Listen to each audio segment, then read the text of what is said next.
Entre 1926 e 1927, uma série de crimes apavorou o Brasil. O que ninguém sabe até os dias de hoje é se o caso realmente foi solucionado ou se o único crime dele era ser negro. Esse é o caso Preto Amaral, considerado o primeiro assassino em série brasileiro. Se você gosta de acompanhar casos de true crime, não se esqueça de curtir este vídeo, se inscrever em nosso canal e ativar as notificações. Aproveite também para comentar qual caso que você queira que seja exibido aqui no canal.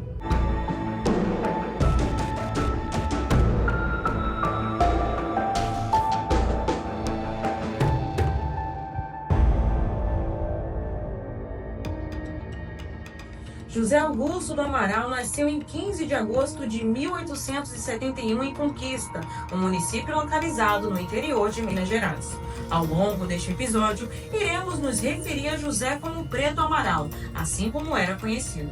Filho de escravizados do Congo e Moçambique, Preto Amaral foi alforriado aos 17 anos pela Lei Áurea. Sem muitas opções de trabalho, Preto Amaral acabou se alistando no Exército, onde serviu por diversos estados, chegando a ser um voluntário da pátria e até participando da Guerra dos Canudos. O problema é que Preto Amaral desertou em diversos batalhões que esteve, até ser preso por vadiagem, um crime no Código Penal entre 1830 e 1940.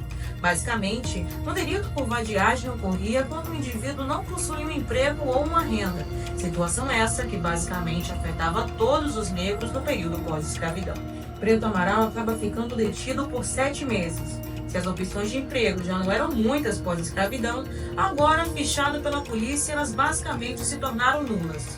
Fichado e sem emprego, no ano de 1926, aos 55 anos, Preto Amaral se muda para São Paulo, sobrevivendo por meio de bicos. Nessa mesma época, a vida do Preto Amaral começa a tomar um rumo sombrio. Em novembro de 1926, Preto Amaral estava no centro de São Paulo, mais especificamente na Avenida Tiradentes. Enquanto fumava um cigarro, um rapaz identificado como Antônio Sanches, de 27 anos, se aproximou e pediu um cigarro. Eles fumaram, conversaram, até Antônio reclamar que estava com muita fome, mas não tinha dinheiro para comer. Apesar de Preto Amaral também não ter muito dinheiro, ele leva o rapaz para jantar. O que Antônio não sabia é que essa seria sua última refeição. Após o jantar, Preto convida Antônio para assistir um futebol de várzea no campo de Marte. No meio do caminho, Preto Amaral agarra o rapaz, esgana e somente depois de morto ele abusa do corpo. Em menos de 3 semanas, um caso semelhante acontece. José Felipe Carvalho tinha 10 anos. Filho de uma viúva, o menino desaparece na véspera de Natal de 1926. Enquanto estava a caminho da missa de Natal, Preto Amaral cruza o seu caminho e lhe oferece uma gaiola. Não se sabe o motivo, mas o objeto era de interesse do menor.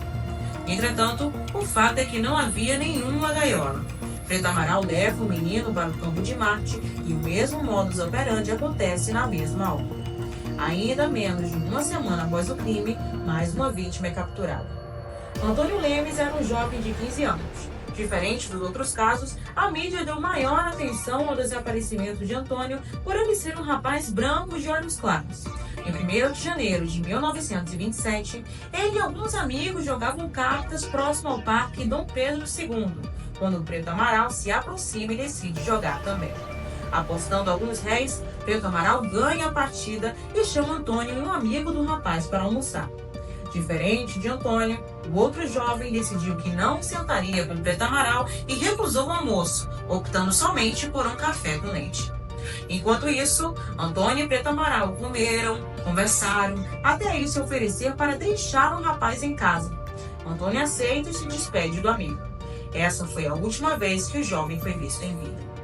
Enquanto saíam do restaurante, um homem identificado como Sequeira Leite observava os dois. Intrigado, ele achava estranho a interação entre um homem mais velho negro e 2 meninos brancos. Preto Amaral e Antônio seguiram sua viagem até chegar em uma rua sem saída.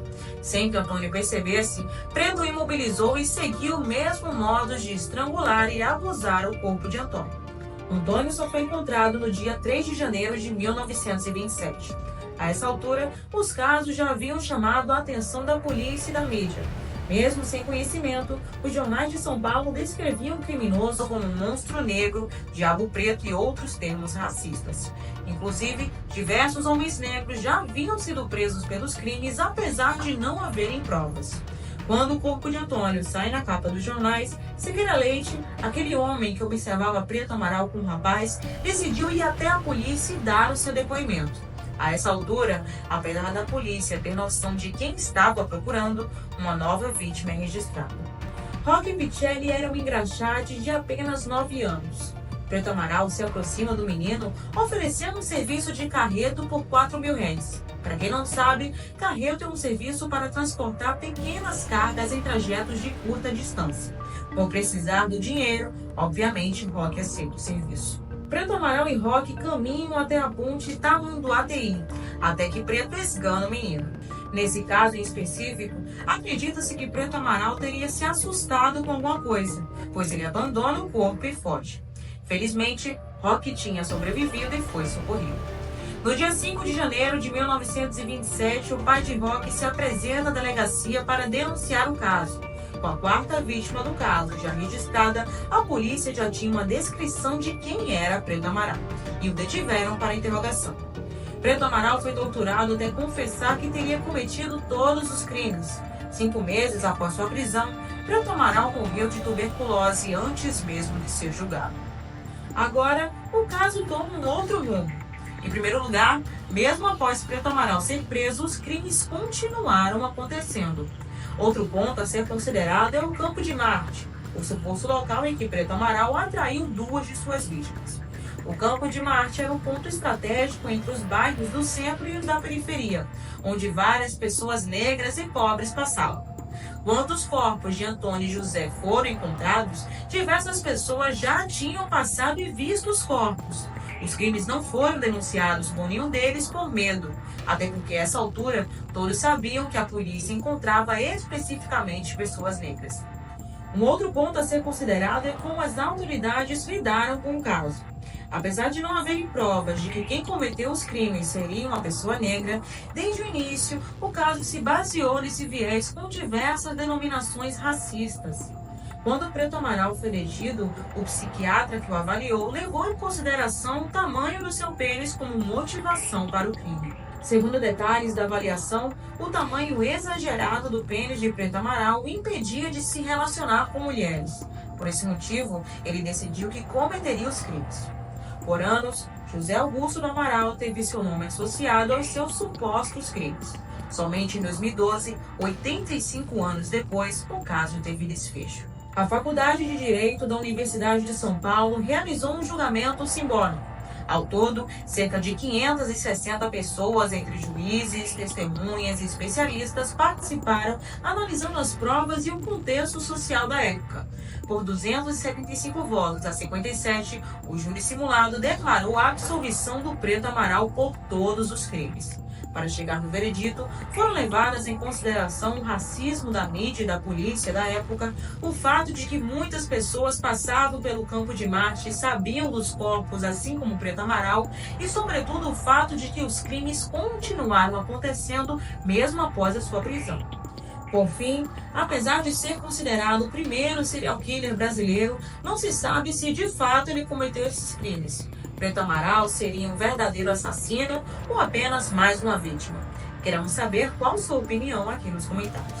Se você gosta de acompanhar casos de True Crime, não se esqueça de curtir este vídeo, se inscrever em nosso canal e ativar as notificações. Aproveita também para comentar qual caso que você queira que seja exibido aqui no canal.